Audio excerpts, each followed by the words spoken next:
नमस्कार, मैं हूं ऋतु और आप देख रहे हैं इंडिया डेली का खास शो इंडिया रिपोर्टर्स, जहां खबरें सिर्फ दिखाई नहीं जाती बल्कि उनसे जुड़े हर सवाल का जवाब भी तलाशा जाता है। जहां सत्ता के गलियारों की हर हलचल पर हमारी पैनी नजर रहती है और जहां सरहद से लेकर सड़कों तक हर बड़ी और अहम खबर की सच्चाई आपके सामने बेबाकी से रखी जाती है। आज भी देश और दुनिया में कई ऐसे मुद्दे हैं जो सुर्खियों में हैं। कहीं बड़े फैसलों की गूंज है तो कहीं जमीनी हकीकत उन दावों को चुनौती दे रही है। विकास के वायदों के बीच आम आदमी की परेशानियां भी लगातार बढ़ रही है। हमारे संवाददाता देश के कोने कोने से आपके लिए लेकर आए हैं ऐसी एक्सक्लूसिव रिपोर्ट्स जो सिर्फ घटनाओं का पूरा ब्यौरा नहीं बल्कि सिस्टम से सीधे सवाल पूछती है। सबसे पहले बात राजधानी दिल्ली की करते हैं, जहां जंतर मंतर इस वक्त सबसे ज्यादा सियासी सुर्खियों में है। चर्चा सीजेपी के प्रोटेस्ट को लेकर हो रही है और खास तौर पर छात्रों का जो एक मंच सजा हुआ है, जहां से नीट पेपर लीक मामले को लेकर के भी तरह तरह की प्रतिक्रियाएं सामने आ रही है। मुद्दा शुरू होता है सीजेपी के प्रोटेस्ट से और प्रोटेस्ट में सबसे बड़ा विषय रखा जाता है जिसमें नीट पेपर लीक को सबसे पहली प्राथमिकता दी जाती है। उसके बाद मामला पहुंचता है धर्मेंद्र प्रधान यानी कि शिक्षा मंत्री के इस्तीफे पर।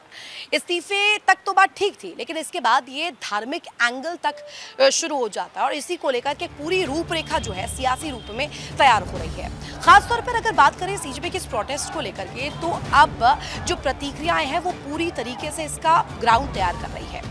बात अब यहाँ पर छात्रों के मुद्दे से भटक कर सियासी मुद्दों पर केंद्रित होती हुई नजर आ रही है, जिसमें अब धर्म का भी तड़का लग चुका है। खासतौर पर धार्मिक तौर पर अगर कहा जाए, कुछ ऐसी प्रतिक्रियाएं सामने आई है जिसके बाद ये पूरा मामला अब और ज्यादा गर्माता हुआ नजर आ रहा है, जिसमें सवाल किया जा रहा है कि क्या अब धार्मिक एंगल से छात्रों के इस मुद्दे को जोड़ा जाएगा, और अगर जोड़ा जाता है तो क्या सीजेपी का वजूद रहेगा और सीजेपी के जो मुद्दे रखे गए थे नीट पेपर लीक मामले को लेकर, उसमें कोई बल रहेगा भी क्या।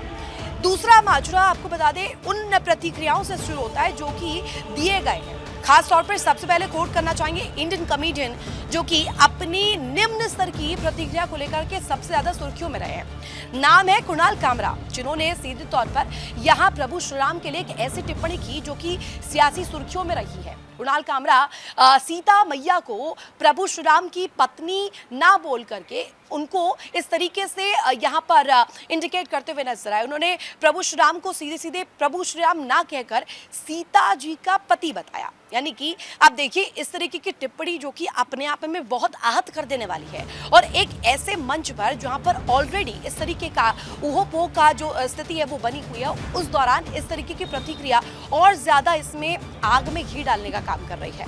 कुणाल कामरा शायद भूल गए हैं कि वो जिस धार्मिक पिच पर इस वक्त बैटिंग कर रहे हैं वो पिच कहीं ना कहीं बहुत ज्यादा ज्वलनशील है और इसके जरिए और ज्यादा जो स्थिति है वो भयावह हो सकती है। इसके बाद एक और नाम सामने आता है प्रकाश राज, जो कि साउथ इंडियन एक्टर है और सनातन को लेकर के, सनातन के विरुद्ध में प्रतिक्रियाएं देने के लिए जाने जाते रहे हैं। वो भी संविधान लहराते हुए नजर आए। इसके बाद एक और शख्स जो कि सियासी सुर्खियों में रही, उनका नाम है नंदिता नारायण। पेशे से प्रोफेसर हैं, लेकिन उनकी अगर टिप्पणी सुनेंगे तो आप खुद से ये सोचने पर मजबूर हो जाएंगे कि क्या इस पूरे मुद्दे को इतना हल्का समझा। विपक्ष पहले बड़ी बड़ी बातें किया कर रहा था, विपक्ष लगातार इस मुद्दे को भुना रहा था कि ये छात्रों का मुद्दा है, छात्रों के लिए जो नीतियां तय हुई है उन नीतियों में कहीं ना कहीं ट्रांसपेरेंसी लाना बेहद जरूरी है, लेकिन वो ट्रांसपेरेंसी तक तो पहुंच नहीं पाया, लेकिन उससे पहले कहीं भटक जरूर गया है। विषय ये कि छात्रों से भटककर अब ये मुद्दा जो है सियासी रूप ले चुका है, तो क्या आने वाले समय में इससे और ज्यादा अलग रूप देने की कोशिश की जा रही है, धार्मिक पिच पर खेल करके एक अलग तरीके का नैरेटिव गढ़ने का प्रयास किया जा रहा है। होने क्या वाला है और सीजेपी का प्रोटेस्ट आगे चलकर कहां पहुंचेगा, क्योंकि जंतर मंतर पर फिर प्रदर्शनकारियों के इकट्ठा होने का सिलसिला शुरू हो चुका है। अब देखने वाली बात होगी कि क्या ये वही मुद्दे जो कि छात्रों के लिए रखे गए थे उन्हें एड्रेस करवा पाने में कामयाब हो भी पाता है या नहीं। बहरहाल कैमरा पर्सन रविंद्र के साथ मैं ऋतु।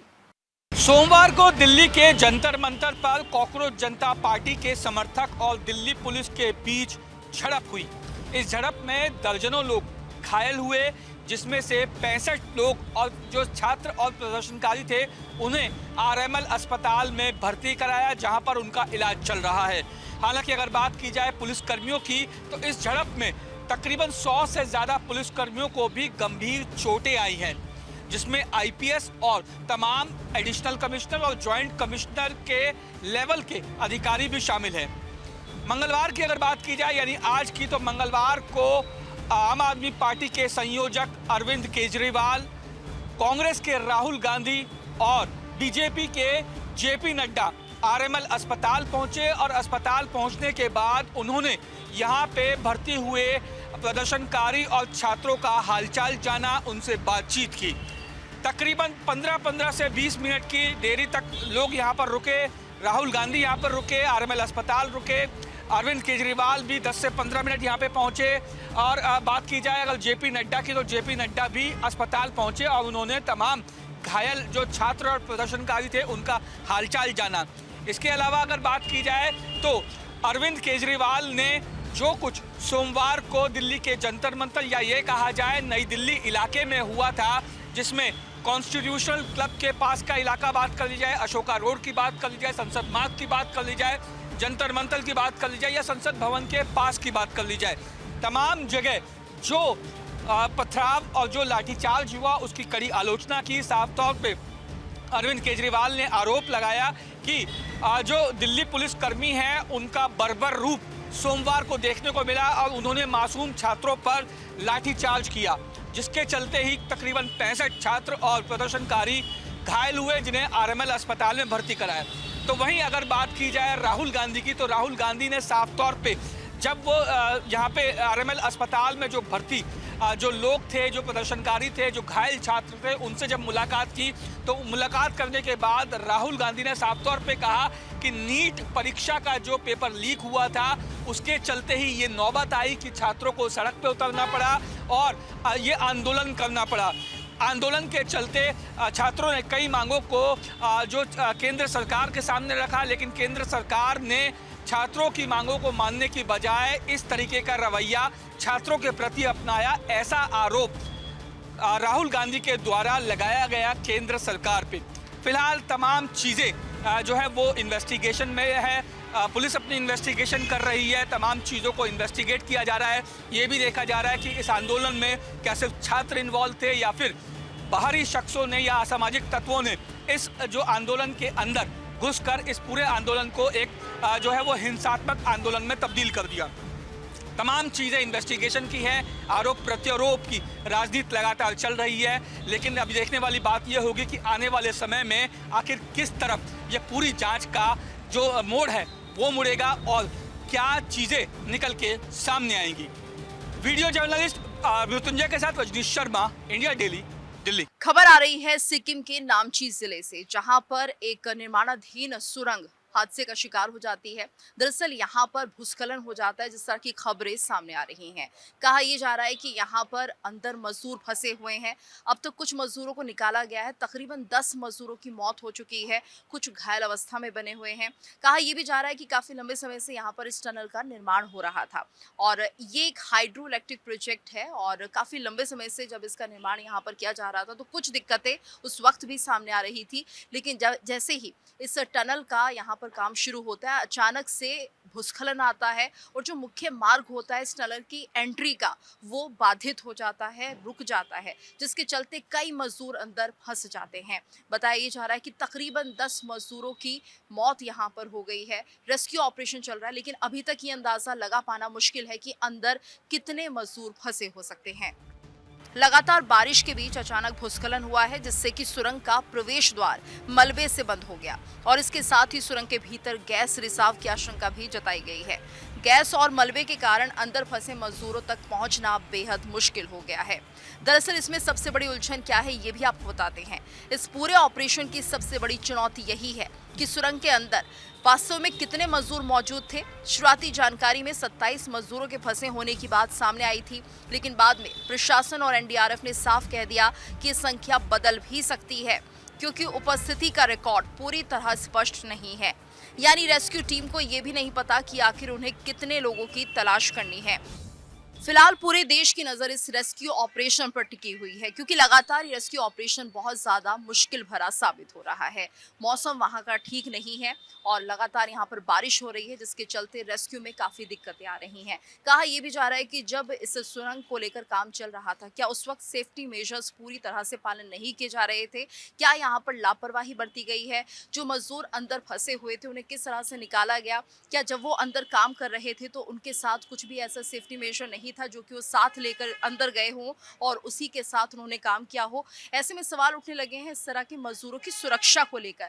जब इतनी चेतावनी वाली जगह पर यहाँ पर उन्हें काम करने के लिए भेजा गया तो उसके बाद क्या कुछ तरीके अपनाए गए जिससे कि वो सुरक्षित रह सके?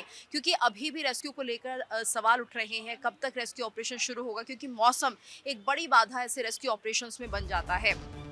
दरअसल ये जो परियोजना है काफी लंबे समय से चल रही है। ये सुरंग तीस्ता जल विद्युत परियोजना से जुड़ी निर्माण गतिविधियों का हिस्सा बताया जा रहा है।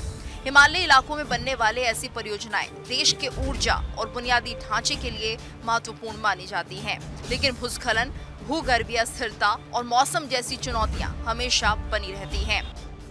और बार बार जो मौसम विभाग है यही चेतावनी दे रहा है कि कभी भी यहाँ पर दूसरी घटना हो सकती है, यानी भूस्खलन हो सकता है। बारिश बहुत ज़्यादा है जिसके चलते रेस्क्यू ऑपरेशन में काफ़ी दिक्कतें आ रही हैं। अभी तक ये आंकड़ा भी साफ नहीं हो पाया कि अंदर कितने मजदूर फंसे हो सकते हैं। कुल आंकड़ा जो था इन मजदूरों का वो तकरीबन 27 से 30 मजदूरों का बताया जा रहा है। हालांकि स्पष्ट कुछ नहीं है, लेकिन अब उम्मीदें यही है कि किसी भी तरह से जो अंदर मजदूर फंसे हुए हैं उनका सफल रेस्क्यू हो जाए। इंडिया डेली के लिए गीतू चौहान की रिपोर्ट। इस समय हम तवी नदी के बिल्कुल किनारे पे हैं और ठीक आप इस तरफ देखेंगे तो तवी नदी जो है वो बह रही है। ठीक यहाँ पर आप देखेंगे डिपार्टमेंट के लोग जो हैं वो यहाँ पर लगातार जो है लोगों से ये दरख्वास्त कर रहे हैं। एसडीआरएफ की टीम यहाँ मौजूद है और ये लोगों से जो है ये लोगों से दरख्वास्त कर रही है कि वो एरिया से दूर रहे, क्योंकि पिछले साल यहाँ पर जब पानी बहुत आया तो यहाँ बाढ़ आ गई थी। सभी घर जो यहाँ पे दिख रहे हैं ये जो है घर जो है ये सब के सब जो है ये यहाँ बह गए थे। लगातार यहाँ पर जो है बताया जा रहा है, आप देखेंगे ये अभी भी जो एसडीआरएफ की टीम है वो लगातार यहाँ पर को बताने की कोशिश कर रही है। आप ये जो तवी नदी देख रहे हैं ये जो है इस समय 11 फुट के आसपास जो है ये बह रही है और लगातार इसका पानी का जल स्तर बढ़ता जा रहा है। और ये जो है अंदेशा है कि अगर ये जल स्तर इस तरह पीछे पहाड़ों पर बारिशों से बढ़ता रहा तो आने वाले समय में इसका जल स्तर बढ़ने से इन इलाकों में जहाँ पर इस समय मौजूद हैं यहाँ पर बाढ़ जैसे हालात बन सकते हैं। और जितने भी घर हैं ये आसपास के इन इलाकों में जो है वो जो है लगातार बाढ़ का असर हो सकता है। इसीलिए इसी के चलते हुए लगातार जो है यहाँ पर एसडीआरएफ की टीम मौजूद है और वो लोगों को सचेत कर रही है कि वो ध्यान रखें, यहाँ पर सुरक्षा बरतें, क्योंकि यहाँ पर पानी के जल स्तर में लगातार बढ़ोतरी होती जा रही है। आप देख रहे हैं जितने भी घर इस तरफ आपको दिखाई दे रहे हैं ये पिछले साल जब अगस्त में बाढ़ आई थी उस समय ये सारे के सारे घर जो थे ये पानी में जो पहली मंजिल इनकी डूब गई थी। तो ऐसे में ऐसे हालात जो बन रहे हैं उसको लेकर यहाँ पर लोगों को चेताया जा रहा है और ये सुनिश्चित किया जा रहा है कि लोग अगर पानी का स्तर बढ़ता है तो उससे पहले इन इलाकों से निकलकर सेफ इलाकों में चले जाएं। पिछले काफ़ी समय से यहाँ पर जब पहाड़ों में जो बारिश हो रही है पिछले 3-4 दिन से उसको लेकर समय समय पर सचेत किया जा रहा है। और जिस तरह से हमने देखा कि राजौरी पुंछ में भी पानी जो है भारी मात्रा में देखा गया जिस कारण वहाँ पे बाढ़ जैसे हालात बने और बाढ़ जैसे हालात बने जिसके बाद लगातार उन इलाकों में कई इलाकों में जान माल का भी नुकसान हुआ। इसी के चलते हुए अब जम्मू शहर के और जम्मू शहर में उसके आसपास के इलाकों में कोशिश की जा रही है कि लोगों को सचेत किया जा सके।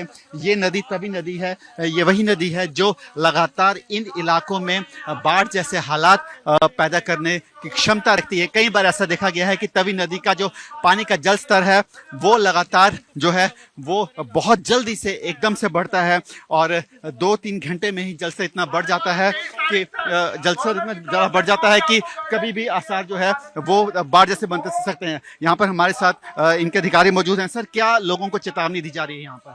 लोगों को यही अवेयरनेस किया जा रहा है क्योंकि वो अपने आप को सेफ रखें। अभी आज का दिन भी भविष्यवाणी है पूरी बारिश की, कल की भी है, परसों की भी है। और ये जो एरिया था लास्ट टाइम भी काफी अफेक्टेड हुआ था, काफी लोगों का यहाँ नुकसान हुआ था। एक मुहिम चलाई गई है कि पब्लिक को जितना से जितना ज्यादा अवेयर है उनको अवेयर किया जाए, सो दैट कि वो अपने बच्चों को, अपनी जो गाड़ियां हैं इनकी जो भी है।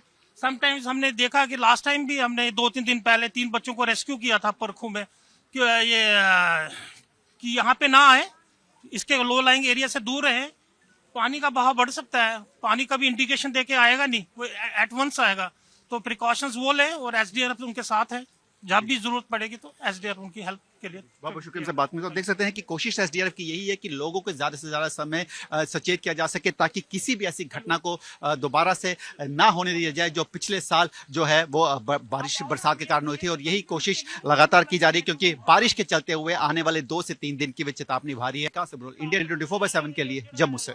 देखिए इंडिया डेली 24/7 अब आपकी स्मार्ट टीवी पर। इंडिया डेली मौजूद है सभी डिजिटल प्लेटफॉर्म पर लाइव और लगातार। इंडिया डेली 24/7 हर दिन राष्ट्र को समर्पित।